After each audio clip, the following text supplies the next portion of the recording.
नमस्कार दोस्तों, study IQ पर आप सभी का बहुत बहुत स्वागत है।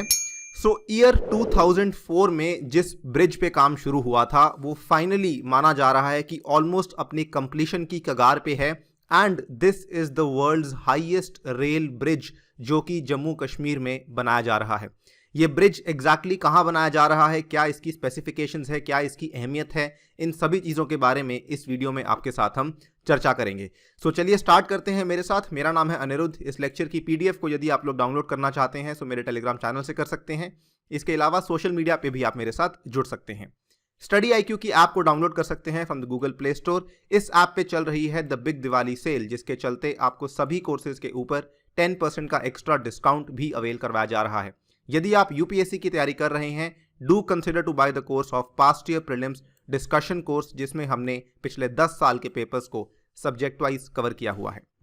ऑल राइट, यहां पर जो ये वाला हम रेल लिंक की बात कर रहे हैं, ये रेल लिंक यदि पूरा हो जाता है, it will be the first ever post independence train link जो कि जम्मू को कनेक्ट करेगा कश्मीर की घाटी के साथ, राइट। एंड ये जो कंप्लीट रेल लिंक है जम्मू से कश्मीर कनेक्ट करने वाला, मात्र 4 घंटे लेगा थ्रू दी रेलवेज। नाउ इसमें जो सबसे ज्यादा खास है वो है ये वाला ब्रिज। इस ब्रिज को ध्यान से देखिए आप। ये वाला जो ब्रिज है it is kind of an arch bridge. आप देख सकते हैं ये इसकी आर्च है, ठीक है, और ये इसमें लगे हुए हैं यहाँ पे कई सारे पियर्स। ये पियर्स इसको सपोर्ट करते हैं और ये आर्च इसको मेन सपोर्ट प्रोवाइड करती है। नाउ ये आर्च ब्रिज का जो हाइट है वो अगर आप रिवर बेड से देखें तो इसकी हाइट इज 359 मीटर्स।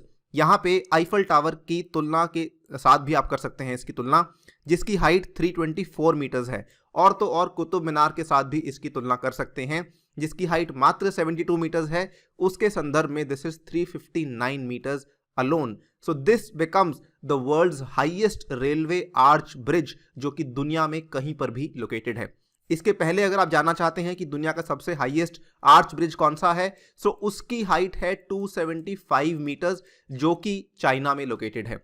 नाउ उसको क्रॉस करते हुए ये सबसे ज्यादा ऊंचा ब्रिज बन जाएगा।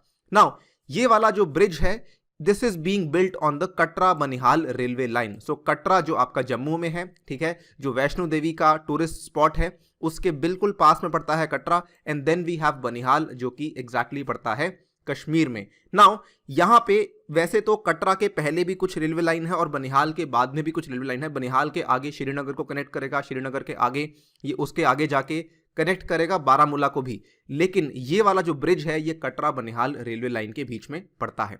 यहाँ पे एक और खास बात इस ब्रिज के बारे में आपको बताना चाहूंगा। इस अकेले स्टैंड अलोन ब्रिज में इतनी पावर है कि विदाउट एनी ट्रेन मूवमेंट, अगर इसके ऊपर ट्रेन नहीं जा रही है उस केस में it can withstand the wind velocity of up to 266 kilometres per hour. यानी कि इसकी जो आर्च है और इसके जो पियर्स हैं ये इतने स्ट्रांग बनाए गए हैं कि इसमें 266 किलोमीटर प्रति घंटा की विंड वेलोसिटी को भी ये झेल लेंगे। बहुत ही इंटरेस्टिंग बात, ये कंप्लीट जो रेलवे लाइन जिसकी हम बात कर रहे हैं कटरा बनिहाल, सबसे ज्यादा चैलेंजिंग रेलवे लाइन असल में यही है जो रेलवे का लिंक है। इसमें आपको जान के हैरानी होगी, इस ब्रिज को छोड़ के 36 और ब्रिजेस हैं जो केवल इस 111 किलोमीटर की रेलवे लिंक के बीच में एग्जिस्ट करते हैं, एंड 27 टनल्स हैं जो कि यहाँ पे एग्जिस्ट करते हैं। आप अंदाजा लगा सकते हैं कि जो मैक्सिमम ये कटरा टू बनिहाल का रेलवे लिंक है, इसमें मैक्सिमम जो असल में मूवमेंट है वो या तो ब्रिजेस के ऊपर से है या फिर वो टनल्स के थ्रू होके जाती है।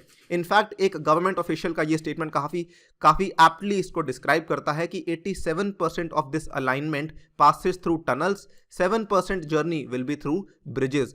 इसमें जो एक टनल बनाया जा रहा है that is actually 12.75 kilometre long, जो कि इंडिया का लॉन्गेस्ट टनल भी हो सकता है। आप अंदाजा लगा सकते हैं कि जो जर्नी होगी वो कितनी बेहतरीन होगी, कितनी ज्यादा उसका लैंडस्केप भी आपको काफी ज्यादा अच्छा लगेगा। नाउ यहाँ पे इस ब्रिज में कई सारे फीचर्स के साथ साथ कई सारे सेफ्टी फीचर्स को भी ऐड किया हुआ है। एज आई टोल्ड यू कि 266 किलोमीटर प्रति घंटा की स्पीड को ये विदस्टैंड कर सकता है। मान लीजिए यहाँ पे ट्रेन जा रही है, ट्रेन की जो मैक्सिमम स्पीड है वो भी यहाँ पे रखी हुई है 90 किलोमीटर प्रति घंटा की। अगर ट्रेन इससे ज्यादा स्पीड से आ रही है तो सेफ्टी फीचर इस तरीके से ऐड किया हुआ है कि ट्रेन को वो पास होने नहीं देगा। इनफैक्ट जो सबसे ज्यादा इंपॉर्टेंट फीचर मैं मानता हूं वो ये है, and this is being said bye a government official only, कि बिकॉज ये जो इलाका है यहाँ पे कई सारी ऐसी घटनाएं होती रहती हैं, in case of such an eventuality अगर मान लीजिए ब्रिज का एक पियर यहाँ पे टूट जाता है, अगर मान लीजिए एक सेगमेंट यहाँ पे टूट जाता है या स्टील स्पैंड्रल यहाँ पे ब्रेक हो जाता है, डैमेज हो जाता है, उसके बावजूद भी आप इसके ऊपर से ट्रैफिक को भेज सकते हैं, but at a restricted speed of 30 kilometre पर आवर। यानी कि डैमेज होने के बाद डैमेज कंट्रोल करने का तरीका भी आपने ऑलरेडी फिट कर दिया है। यहां तक कि अगर मान लीजिए ब्रिज के आसपास कहीं पे टीएनटी का एक्सप्लोजन होता है, उस केस में ये एक्सप्लोजन को भी यहाँ पे विथस्टैंड कर सकता है। इस ब्रिज में इतना ज़्यादा प्रेशर विथस्टैंड करने की क्षमता यहाँ पे दी गई है। साथ ही में रिक्टर स्केल के ऊपर यदि जो अर्थक्वेक है वो 8 मैग्नीट्यूड का भी आता है, उस केस में भी इस ब्रिज को कुछ नहीं होगा। That is the level of, आप देख सकते हैं, इंजीनियरिंग मार्वल जो कि यहाँ पे दिखाया गया है, राइट। इसमें द बिगेस्ट थिंग इज कि इसका काम ऑलमोस्ट खत्म हो चुका है। 2004 में ये शुरू हुआ था, लेकिन कई सारे केसेस के बाद, कई सारे स्टेज लगने के बाद और कई सारे एनवायरमेंटल कंसर्न्स के बाद आज फाइनली वी कैन से कि ब्रिज ऑलमोस्ट अपने पूरे होने की कगार पे है। अगर आप यहाँ पे ध्यान से देखें, ये वाली इमेज काफ़ी क्लियरली आपको बताती है। यहाँ पे जो ब्रिज की टोटल लंबाई है ये लगभग 1.3 किलोमीटर लंबी लंबाई है, ठीक है। और इसका जो आर्च है, जो कि सबसे इंपॉर्टेंट पार्ट है ब्रिज का, इसकी जो कंप्लीट लेंथ है दिस इज 485 मीटर्स। इस 485 मीटर्स में से जो लेटेस्ट डेवलपमेंट है अक्टूबर के महीने में हुई है, दैट इज कि सिंस 2017 यहाँ पे इतनी तेजी से काम हुआ है कि इसमें 380 मीटर्स का जो आर्क स्पैन है वो खत्म कर दिया गया है। और इसमें से अब मात्र 385 में से अब मान लीजिए केवल 105 मीटर्स बचा है जो कि यहाँ पे करना बाकी है। साथ ही में कई सारे ऑर्डर्स हैं जो कि गवर्नमेंट ने यहाँ पे काफ़ी ज़्यादा पुश इन किए हैं, जिसकी वजह से जो स्टील की रिक्वायरमेंट थी वो भी काफ़ी जल्दी पूरी हो रही है।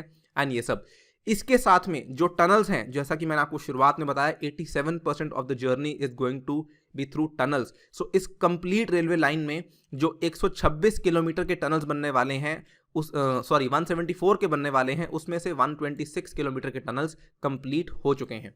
यही नहीं, as I told you in the beginning कि ये कटरा से बनिहाल का जो रेलवे लाइन है ये तो 111 किलोमीटर लंबा है, ठीक है, लेकिन ये इसके पहले भी आता है और इसके बाद भी जाता है। नाउ इस कंप्लीट में से काफी सारे टनल्स पूरे हो चुके हैं और इनफैक्ट इसके पहले की रेलवे लाइंस और इसके बाद की रेलवे लाइंस ये ऑलमोस्ट कमीशन भी हो चुकी हैं। So it is very very soon जब ये ब्रिज ऑपरेशनल हो जाएगा, जिसके साथ मैं यहाँ पे कहूँगा, यहाँ पे वैसे तो गवर्नमेंट ऑफिशियल्स बोलते हैं कि जम्मू को कश्मीर से लिंक किया जाएगा, लेकिन मैं मानता हूँ कि ये कश्मीर से कन्याकुमारी को लिंक करने का एक सबसे अच्छा ब्रिज, सबसे अच्छा माध्यम अब बनने वाला है, and that also through the railways. So I think it's a very very huge achievement जो कि इंडियन रेलवेज ने और इंडियन गवर्नमेंट ने यहाँ पे की है। ऑल्सो आपको बता दूं कि इस पर्टिकुलर ब्रिज को पूरा करने के लिए जो कॉन्ट्रैक्ट दिया गया था that was given to Konkan railways, ठीक है। सो कोंकण रेलवेज जानी जाती है अपने इंजीनियरिंग मार्वल्स के लिए, आर्किटेक्चरल मार्वल्स के लिए। इन्होंने साउथ इंडिया में भी काफ़ी अच्छी अच्छी जगहों पर काफ़ी बेहतरीन ब्रिजेस की स्थापना की है, एंड कोंकण रेलवेज यहाँ पे काम कर रही है along with engineers from the UK and Finland, and कई सारे IIT रुड़की के इंजीनियर्स भी यहाँ पे काम कर रहे हैं। So, I hope you understood the entire features of this particular bridge, and I also hope कि आपको वीडियो पसंद आई होगी। कैसा लगा आप हमें बताइए कमेंट सेक्शन में। इसी नोट पे आपसे विदा लेता हूँ। Thank you for listening, stay tuned and stay safe.